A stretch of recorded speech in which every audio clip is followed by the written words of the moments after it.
Olá, sejam muito bem-vindos. Eu me chamo Daphne Lopes, sou perita judicial e hoje eu vou compartilhar com vocês como eu faço a estruturação do meu laudo pericial.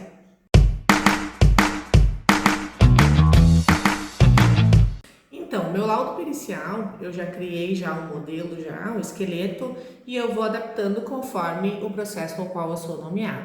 Já adaptei ele, já enxuguei bastante o modelo do meu laudo. Antes eu tinha um laudo com muito mais informações, hoje eu entendo que não é necessário ter tantas informações assim, que tem que ter as informações importantes para ser o mais importante no laudo, ele ser esclarecedor, né? Onde ele tem ali um começo, meio e fim, uma sequência, que você consiga demonstrar uma sequência do seu pensamento, do seu raciocínio, como você chegou àquela determinada conclusão. Isso é o principal. Mas, claro, quando a gente deixa, né, um arquivo bem mais elaborado, né, um arquivo com uma visualização bonita, digamos assim, não muito poluído, com uma organização, fica bem mais apresentável, né, esse laudo. Então, o meu laudo, capa, folha de rosto e sumário, sim, muito semelhante a um TCC, para quem já fez um TCC, pode adaptar. Não quer dizer que o meu formato de laudo ele seja o formato correto, mas qual foi o meu entendimento? Quando eu criei o meu formato e fiz algumas adaptações, né, ao longo do tempo, eu comecei a entender que é o meu formato, ele é a minha forma de trabalho, como eu me adaptei para demonstrar como que eu consigo chegar numa determinada conclusão, e entendi que ele de fato é um modelo que para mim me beneficia. Por quê? Porque pelo número de laudos que eu entreguei e pelas impugnações que eu tive, eu não chego nem a 5% de impugnações, e muitas desses 5% de impugnações foram impugnações genéricas que não eram referentes ao laudo em si. Foi apenas por conta de um descontentamento da parte que não ficou contente, né, com o resultado do exame que eu fiz. Então, para mim ele funciona. Eu acredito que seja um laudo, não tenha, como a gente usa o termo aqui, muita encheção de linguiça. Ele tem que ser claro e objetivo, e que uma pessoa que seja leiga consiga analisar esse documento e consiga ter um entendimento sobre a conclusão. Claro que dentro desse laudo tem que ter informações técnicas, porque se for chamado um expert é exatamente para ele demonstrar a parte técnica que ele tem conhecimento sobre o caso, mas demonstrando isso de uma forma simples, tá? Então, e obviamente respeitando os requisitos que o CPC exige que esse documento tem que ser apresentado, tá? Depois eu entro no histórico, eu dou um breve histórico de 4, 5 linhas sobre o que é o objeto da perícia, o que está sendo discutido, qual é a alegação e o que vai ser informado nesse laudo, tá? Quais são os equipamentos que eu utilizo, tá? E aí eu menciono lupas, o meu microscópio, a minha lupa conta-fios, se for o caso que eu utilizo a minha mesa de LED, que geralmente eu utilizo quando é detectado falsificação por decalque, tá? E aí depois eu entro no método, sim, porque você tem que informar qual é o método que você utiliza. E a respeito das leis do grafismo, sim, eu cito, eu acho importante, tá? Então, tem peritos que acho interessante inserir, tem outros peritos que acho que não tem nada a ver. Eu gosto de colocar no meu laudo porque eu acho que fica mais rico. Depois eu entro já na questão do material questionado, tá? O objeto, o que está sendo discutido. Então, nesse primeiro momento, eu explano ali todo o objeto, não só a assinatura em si, se for no caso uma perícia grafotécnica, eu explano todo o documento. Depois eu demonstro o que eu tenho de padrões da pessoa que que vai ser feita a perícia, né? Que documentos que eu tenho. Geralmente eu tenho a carteira de habilitação, eu tenho a carteira de identidade. Eu gosto muito do título de eleitor, porque o título de eleitor geralmente não é muito antigo e utilizando o critério de adequabilidade eu acho ele bem interessante para usar, porque a carteira de identidade geralmente não é o mesmo suporte que é utilizado, então eu não gosto de utilizar ela para fazer confronto. Eu gosto de utilizar o título, algum outro documento fidedigno que se tenha junto, né? Mas isso depende de cada processo. Tem anexo todos esses documentos também, documentos todos explanado ele no seu formato.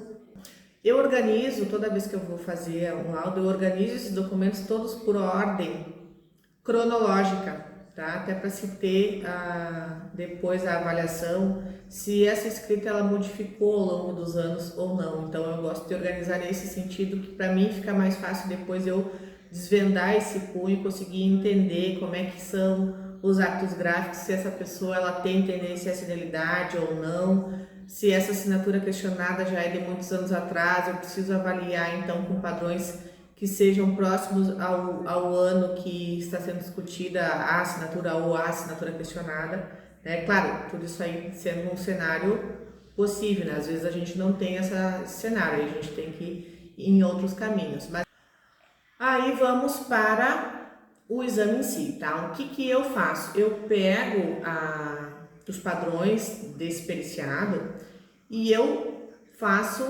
desvendo todo ele do máximo que eu posso no sentido de elementos de ordem técnica, tá? Então eu faço a verificação dos padrões, eu sempre analiso primeiro os padrões. Tem períodos que analisam primeiro a assinatura questionada, eu gosto de analisar os padrões, porque eu gosto de primeiro entender como é o punho desse periciado. Então eu vou lá e começo a destrinchar essa assinatura. Ataque tal, ataque em gancho, remate tal, grama circular tal. Começo a verificar quais são os hábitos gráficos, como se constrói essa assinatura, como é a forma, como ela é construída, quais são as características que convergem nesses padrões e começo a fazer esses apontamentos e demonstro esses apontamentos dentro do laudo pericial, que eu acho que é extremamente importante, mas para mim depois fazer o confronto e poder ver que as características convergem no padrão e se essas mesmas características convergem com as assinaturas questionadas ou não. Aí depois eu vou para uma análise inicial. O que eu faço? Eu pego, eu seleciono determinados padrões que eu tenho e já faço o confronto inicial com a assinatura ou as assinaturas questionadas que eu tenho. Então eu faço uma breve sinalização, vou em setas ali no Word e vou colocando ali quais são as convergências ou divergências que eu encontrei num primeiro momento, tá? Não informo nada a respeito técnico, eu só faço breves sinalizações a respeito do que eu encontrei convergente ou divergente para que a pessoa que esteja verificando esse laudo consiga acompanhar o meu raciocínio. Depois eu vou para o confronto direto, aí sim. Aí eu faço o confronto e faço uma legenda demonstrando o que eu achei de convergências e divergências, citando quais são os elementos convergentes ou divergentes para que fique possível visualizar como é que eu fiz esse confronto e que a pessoa consiga enxergar como eu estou demonstrando. Aí eu faço uma explanação, coloco uma imagem maior da assinatura e coloco legenda sobre os termos que eu encontrei convergentes ou divergentes. Em alguns casos eu coloco macrofotos, tá? O que são macrofotos? São ainda imagens maiores ainda. É que quando a gente fala em imagens digitalizadas, às vezes a gente aumenta muito, perde muita qualidade, né? Mas quando possível, quando eu acho necessário, eu faço a seleção de macrofotos para poder ainda mais embasar a respeito do que eu encontrei ali, se eu estou sinalizando que existe uma possibilidade de falsificação ou que eu estou sinalizando que não é uma falsificação, e aí eu coloco em macrofotos e coloco as observações devidas que eu acredito que sejam necessárias.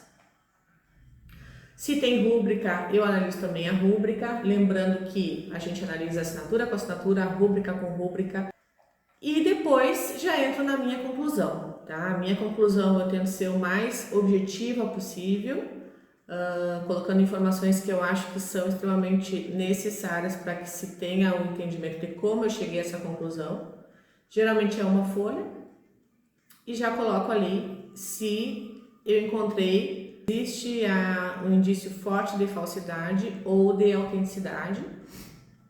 Depois eu vou para os quesitos, respondo todos os quesitos, que geralmente às vezes é um copia e cola, né? Mas às vezes tem quesitos que são bons de serem respondidos.